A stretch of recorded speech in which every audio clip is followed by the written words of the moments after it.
सत्संगत जी बड़े प्रेम और सत्कार से कहना जी धन निरंकार जी। सत्संगत जी दास विनती कर रहा है, दास से त्रुटि हो जाए तो अपने घर के बालक समझकर क्षमा करिएगा। सत्संगत जी, गांव की सुनसान गलियों में अक्सर हमें अजीबो-अजीब प्रश्न सुनने को मिलते हैं। कहते हैं, अगर आपको यह कैंचुल मिल जाए तो इसे छोड़ना मत, आपको अमीर बना देगा। लेकिन अक्सर गलियों में कहते, अगर जीवन में कभी सांप का केचुल मिल जाए तो यूं ही उसे मत छोड़ना। यह वाकई सुनने में अजीब लगता है। भला सांप कैसे केचुल मिल जाए इसका मतलब, परंतु बुजुर्ग कहते कि यह कोई साधारण बात नहीं, बल्कि ईश्वर का छुपा हुआ संकेत है। जैसे ही कोई इस संकेत को समझ लेता है, उसका जीवन बदल सकता है, वरना वही संकेत विनाश का कारण भी बन जाता है। यहीं से हमारी कहानी शुरू होती है। एक परिवार, एक गांव, एक अचानक सांप मिलने की कैचुल। आइए जानते हैं इस कथा को। इस कथा में क्या छिपा है, रहस्य छुपा है, इतना सुन करके आप भी हैरान हो जाएंगे। एक कहानी के मात्र जो पात्र है, मुख्य पात्र जो राघव, जो एक साधारण किसान रहता है और गांव में उसने अक्सर हर एक खेतों में उसको देखने को मिलता केचुल, लेकिन वो कहता ये क्या। पर वही बात जब नहीं मिल रही तो अब पूछ रहे हैं यह केचुल का मुख्य कारण क्या है। गांव में सब उसे मेहनती, ईमानदार और नेकदिल इंसान मानते, लेकिन उसके जो सबसे बड़ी कमजोरी थी वह थी आत्मिकता और चेतावनी को हल्के में लेना। उसकी पत्नी मीरा धर्मवती थी, जो सत्संग करती, निरंकारी विचार सुनती, लेकिन राघव कहता ये सब अंधविश्वास, मैं अपनी मेहनत से सब कुछ कर लूंगा। गांव का एक बुजुर्ग साधु जो हमेशा कहते, बेटा सांप का केचुल मिल जाए तो समझ लेना कि सतगुरु तुम्हें इशारा दे रहे हैं, उसे छोड़ना मत, वरना जीवन की सबसे बड़ी गलती करोगे। राघव हंसकर टाल देता है, लेकिन समय आ गया कि जब यह बातें उसके जीवन में हकीकत बनकर उतरने वाली थी। एक दिन राघव खेत में हल चला रहा था। अचानक उसकी नज़र मिट्टी में दबे एक चमकते हुए सांप के केचुल पर पड़ती है। पहले तो उसने सोचा यह कोई साधारण सा पत्थर, लेकिन जब उसने हाथ से उठाया तो उसका दिल दहल उठा। वह असली था, एक सांप का केचुल। गांव के लोग मानते थे कि ऐसा केचुल बहुत दुर्लभ और शक्तिशाली होता है। कहते हैं यह किसी जन्म जन्मांतर के पुण्य से मिलता है। अगर इसे संभाल कर रखा जाए तो जीवन में सुख समृद्धि आती है, लेकिन अगर इसे तुच्छ समझकर फेंक दिया जाए तो घर बर्बाद भी हो जाता है। राघव ने तुरंत कैचुल को लिया और देखा यह सब बेकार की बातें, न कोई शक्ति न कोई रहस्य, और उसने उस खेत की मिट्टी से जो फेंक दिया। कैचुल फेंकने के बाद कुछ ही दिनों में राघव के जीवन में अजीब घटना घटी। उसने फसलें जो थी अचानक से सूखने लगी। गरीबों जो गाय थी गरीब और भी ज़्यादा गरीब हो गई। जो उसका व्यापार था घाटे में चलने लगा। मीरा कहती रही बार बार, मैंने सुना है यह केचुल कोई साधारण नहीं हो सकता। तुमसे यह पत्थर बहुत ही बड़ी, तुम यह फेंक करके बहुत ही ज़्यादा बड़ी भूल कर दी है। गांव में के साधु जो चेतावनी दी, बेटा तूने जो संकेत को ठुकराया वह तेरा जीवन तबाह कर देगा। अभी भी समय है, निरंकारी सतगुरु का नाम ले, नहीं तो विनाश निश्चित है। मीरा ने हार नहीं मानी, वह सत्संग में जाती रही और एक दिन सतगुरु से यह सवाल पूछा, बाबा जी सांप का केचुल मिल जाए तो उसे छोड़ न देना, क्योंकि विनाश का कारण बनता है। सतगुरु मुस्कुराए और बोले, बेटी सांप का केचुल केवल एक पत्थर नहीं है, यह है जीवन का संकेत। केचुल मतलब छुपी हुई शक्ति, ईश्वर का वरदान, मोक्ष की कुंजी। अगर कोई इसे समझे तो वह अपने जीवन को धन्य कर सकता है, लेकिन जो इसे फेंक देता है वह अपने हाथों में किस्मत जो मिटा लेता है। फिर उन्होंने कहा, यही निरंकार है। जब सतगुरु तुझे अवसर दे, जब तेरे जीवन में सत्य प्रकट हो, तब कभी मत छोड़ना, वरना जैसे राघव ने केचुल छोड़ा वैसे ही लोग ज्ञान छोड़कर विनाश की ओर चले जाते हैं। धीरे धीरे राघव के जीवन में भी विनाश जो से खत्म होने लगा। उसके घर में अचानक से आग लग गई, मानो ऐसा अजीबोगरीब घटना घटी उसने सोच भी नहीं सकता। राघव का मन अब बेचैन होने लगा। वो अब सोचने लगा कि इसे छुटकारा कैसे पाया जाए।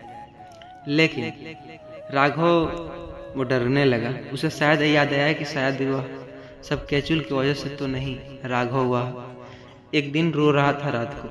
उसने मीरा से कहा, शायद मेरी गलती से यह सब हो रहा है, मैंने सतगुरु के संकेत को ठुकरा दिया। मीरा बोली, अभी भी देर नहीं हुई है, चलो सतगुरु से क्षमा मांगो। राघव अगले दिन सत्संग गया। वहां उसने सभी के सामने हाथ जोड़कर कहा, मैंने सांप का केंचुआ फेंककर बहुत बड़ी भूल की। मैंने समझ गया कि यह केवल पत्थर नहीं बल्कि ईश्वर का संदेश था। वो जो असली में असल संदेश यह है कि वो जो सांप का केंचुआ जो होता है वो नहीं है। क्योंकि अक्सर आप समझते हो किसी भी चीज़ को लेकर के इसे करने से वो हो जाएगा, ऐसा करने से ये तो कुछ होने वाला नहीं है। निरंकारी का मार्ग यह सिखाता है कि गलती हो जाए तो स्वीकार करो और जीवन को सुधार लो। बाकी ये बताने से कि ये ऐसा करो तो ऐसा करो, शीशे में ना देखो, ये करो फलान ठिकान, इस तरह की हरकत आपने यूट्यूब पर देखा होगा, वीडियोस बनाते हैं लोग, लेकिन इनको आप भूल जाइए। ये चमत्कारी कहते हैं, इसे चमत्कार होता है नहीं। सतगुरु का मार्गदर्शन कीजिए, सच्चा ज्ञान मिलेगा आपको। जीवन में सुधार लाना होगा तो निरंकारी में जुड़ जाइए।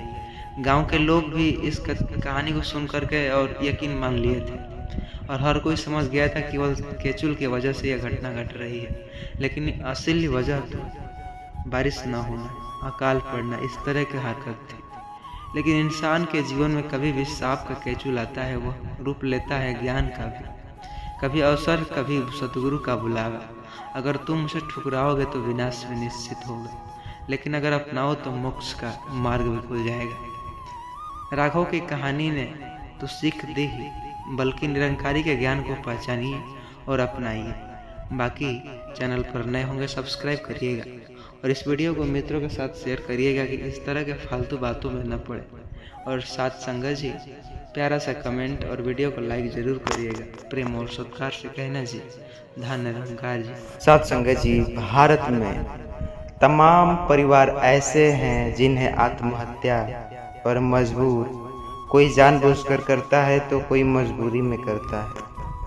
अक्सर आपने भी ऐसा केस देखा होगा। लोग अक्सर गुस्से के चलते कर लेते हैं खुद को दोषी।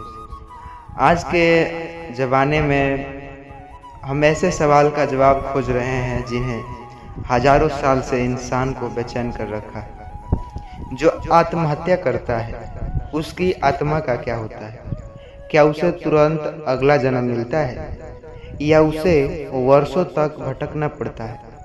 क्या आत्महत्या करने से सारी मुश्किलें खत्म हो जाती है या असली में और भी मुश्किलें बढ़ जाती हैं? असली मुश्किलें तो तब भी शुरू होती है। यही सवालों का जवाब अक्सर कोई नहीं देता। हमारे इस YouTube चैनल पर अभी मिल रहा है, तो प्लीज़ इस वीडियो को मित्रों के साथ शेयर ज़रूर करिएगा ताकि हर इंसान की सच्चाई पता चल सके साथ संगत जी, और कुछ सीख सके साथ संगत जी। यह सवाल कोई किताब या अध्याय का नहीं बल्कि जिंदगी और मौत की असली सच्चाई है। और यह कहानी की ओर ले चलूँगा जिसे अंदर जो कि आपकी रूह कपा देगी, क्योंकि यह कहानी सिर्फ एक बालक अरुण की नहीं बल्कि उन सभी की है जो कभी टूटकर यह सोचते हैं कि चलो अब खुद खुदकुशी कर लेते हैं, अब और नहीं, अब और जीवन में कठिनाई नहीं झेल सकता। लेकिन असली सच्चाई यह है कि अभी तो शुरू हुआ है। जब आत्महत्या करोगे तो और भी ज़्यादा मुश्किलें बढ़ेगी। लेकिन सच्चाई क्या है, आइए कहानी के माध्यम से, अरुण साधारण परिवार से, उसकी कहानी के माध्यम से आप सच को ढूंढ पाएंगे। तो प्लीज़ चैनल पर नए होंगे सब्सक्राइब करिएगा और विनती कर रहा हूँ, इससे दमदार वीडियो आप तक इस YouTube चैनल पर नहीं मिलेगा। क्योंकि यह हर इंसान जो गुस्से में खुद को अपने आत्महत्या करता है सोचता है कि मुश्किलें खत्म हो जाएगी, लेकिन मुश्किलें तो अब शुरू हुई है। कहानी शुरू होता है अरुण साधारण परिवार से। पढ़ाई में ठीक ठाक नौकरी मिली तो शहर में चला गया, और बाहर में देखने से सब कुछ अच्छा था, नौकरी भी, घर, दोस्त, परिवार सब बढ़िया था। लेकिन अंदर ही अंदर अरुण जो था, जो खालीपन में लड़ रहा था, उसकी शादी की टूटने के लेकर, कर्ज का, बड़ा समाज में अपमान में, तो कभी बीवी से भी झगड़े के चक्कर में। अक्सर यह हिंदुस्तान में, भारत में सबसे ज्यादा खुदकुशी करने वाले मनुष्य केस मिलते हैं, बीवी से झगड़े हो जाता है, इसके चलते आत्महत्या कर लेते हैं। लेकिन उनकी अभी तक यह कमजोरी जो छिपी थी, आज मैं राज खोलूंगा साथ संगत जी। लेकिन अंदर ही वो कर्ज में डूबा ही था। हर रात वह अकेले में सोचता, क्या सच में यही जीवन है? क्या अब इन्हें बदल सकता हूँ? क्या अब इससे बाहर निकलने का कोई रास्ता है? धीरे धीरे उसके भीतर नकारात्मक सोच जो कि थे वो सागर भरता गया। उसके चेहरे की मुस्कान झूठी होती चली गई। एक रात अरुण ने ठान लिया, अब नहीं, अब और नहीं। उसने अपने कमरे का दरवाजा बंद किया और जिंदगी खत्म कर ली। पर दोस्तों, क्या जिंदगी खत्म हुई क्या उसकी? नहीं, शरीर खत्म हुआ, लेकिन आत्मा उसी कमरे में खड़ी थी। वह देख रही थी अपने ही शरीर को जमीन पर पड़ा हुआ। वह देख रही थी परिवार को चिल्लाते हुए। सभी लोग बैठे थे, रो रहे थे, इस तरीके के बातें। तभी उसने एहसास किया सत्संगत जी की, जो मैंने भागकर समस्या तो खत्म नहीं की, मैंने अपने लिए ही और ही बड़ा ज्यादा संकट पैदा कर लिया। अरुण की आत्मा कमरे से बाहर निकलना चाहती थी सत्संगत जी, क्योंकि असली में तो वो जो उसकी आत्मा थी ना, अभी निकलनी, वो कहाँ जाएगी? वो निकल नहीं पा रही थी। हर जगह अंधेरा था। वह चीखना चिल्लाती, लेकिन आवाज किसी को सुनाई थोड़ी देती। रिश्तेदारों रो रहे थे, पुलिस आई, अंतिम संस्कार हुआ, सब खत्म हो गया, लेकिन अरुण की आत्मा वहीं खड़ी रह गई। उसे ऐसा लगा जैसे वह एक भारी बोझ से दबा हुआ है, हर पल एक यातना की तैयारी कर रहा है। दिन बीतते गए, सवाल बीतते गए। अरुण की आत्मा की शांति की खोज में भटकती रही। वह मंदिर गई, मस्जिद गई, चर्च गई, लेकिन कहीं शांति नहीं मिली, क्योंकि शांति मिलती है नाम भक्ति से, सतगुरु से जुड़ने से, आत्महत्या करने से नहीं। उसने वह दरवाजा खुद बंद कर लिया था। उसे बार बार अपने जीवन की गलतियां याद आती, माता पिता का विश्वास तोड़ना, पति को अकेला छोड़ना, दोस्तों से झूठ बोलना, कर्जदारों को धोखा देना, और हर गलती उसकी आत्मा को चुभती थी। निरंकारी विचारों में कहा गया है कि जिसकी उम्र जितनी बचती है, आत्महत्या करने वाला उतने ही साल जो अधर्म में भटकता रहता है। अरुण की उम्र 70 साल लिखी थी, उसने 40 में ही अपना जीवन खत्म कर लिया था। मतलब अब उसे 30 साल तक भटकना ही था। वह चाहे जितनी भी रोए, चाहे जितनी भी चिल्लाए, लेकिन मुक्ति नहीं थी। उसे हर दिन, हर बात, जो हर रात वही दर्द झेलना पड़ता जो उसने जीवन में घटना की थी। अधूरी जिंदगी छोड़ पाया। 30 साल बाद जब उसकी अधूरी उम्र पूरी हुई, तब उसे नया जन्म मिला। लेकिन वह जन्म आसान नहीं था। वह एक गरीब परिवार में पैदा हुआ, क्योंकि आत्महत्या करने से उसने अपने पुण्य का खजाना खो दिया था। अब उसे गरीबी, बीमारी और कठिनाइयों से भरी जिंदगी जीनी थी। वह आत्मा अपने कर्मों का फल भुगत रही थी। सतगुरु सिखाते हैं कि जीवन का एक परीक्षा है, मुसीबतें आती है, लेकिन वे आत्मा को मजबूत बनाने के लिए आती है। आत्महत्या करना परीक्षा से भागना है, नाम भक्ति करना परीक्षा पास करना है। अगर अरुण ने कठिन समय में सतगुरु को याद किया होता, तो नाम भक्ति की होती, तो उसे एकदम कभी नहीं उठाना पड़ता ये बातें। सतगुरु कहते हैं, जीवन चाहे कितनी भी कठिन हो जाए, समाधान आत्महत्या में नहीं बल्कि नाम भक्ति में। अगर कभी आपने सोचा है अपने मन में आत्महत्या का ख्याल, तो याद रखिए, आत्महत्या से समस्या खत्म नहीं होती, वह और बड़ी हो जाती है, आत्म अधर फंस जाता है। अगला जन्म बहुत कष्टदायी होता है, इसलिए धैर्य रखिए, समस्या से भागिए मत, उनका सामना कीजिए, सतगुरु की शरण में आइए और नाम भक्ति कीजिए। ये दुनिया में कोई भी प्रश्नों का उत्तर इतनी आसानी से नहीं मिलता, उसकी खोज करनी पड़ती है।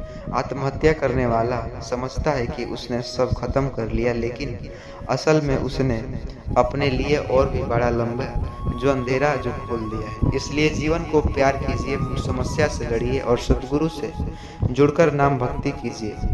अगर यह कथा आपको झकझोर पाई होगी तो प्लीज़ इस वीडियो को व्हाट्सएप के जरिए उस मित्रों के साथ शेयर ज़रूर करिएगा जिसके घर में झगड़ा होता हो। खुद को दोषी न कर सके सत्संग जी, किसी की ज़िंदगी बचाना सबसे बड़ा पुण्य का प्राप्ति है सत्संग जी। हो सकता है आपकी एक शेयर से किसी की ज़िंदगी बचा ले। तो ऐसे निरंकार जानने के लिए चैनल को सब्सक्राइब अवश्य करिएगा। सत्संग जी प्रेम और सत्कार से कहना जी धन निरंकार जी। चैनल पर नए होंगे सब्सक्राइब करिएगा और इस वीडियो को शेयर ज़रूर करिएगा, विनती है आपसे सत्संग जी।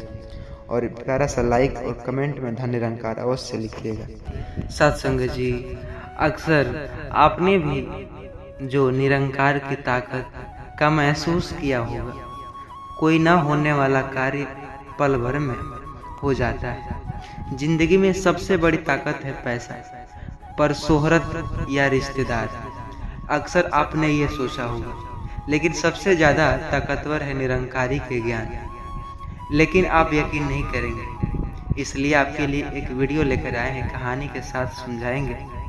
सबसे बड़ी ताकत है ज्ञान निरंकारी का, लेकिन यह साधारण ज्ञान नहीं, बल्कि वह ज्ञान जो हमें सच्चाई और भगवान की पहचान कराएगी। यही है निरंकारी ज्ञान। कहते हैं जब इंसान को यह ज्ञान मिल जाता है तो उसकी आंखें में पर्दा हट जाती है। वह समझ जाता है कि सारी दुनिया का मालिक कौन है और उनकी असली शक्ति कहाँ छुपी है। जिस तरह अंधेरे में दीपक जलते हैं सब साफ दिखने लगता है, उसी तरह निरंकारी ज्ञान जीवन का दीपक है। आज की यह कहानी सिर्फ कहानी नहीं रहेगी, बल्कि एक चेतावनी जो हर इंसान को अवश्य सुननी चाहिए। एक रहस्य जो एक सच्चाई आपको भी सोचने पर मजबूर कर देगी। आखिरकार आप कब उठेंगे, कब जागेंगे और कब ज्ञान की ताकत को जिंदगी में उतारेंगे। तो सत्संग जी चैनल पर नए होंगे सब्सक्राइब करिएगा।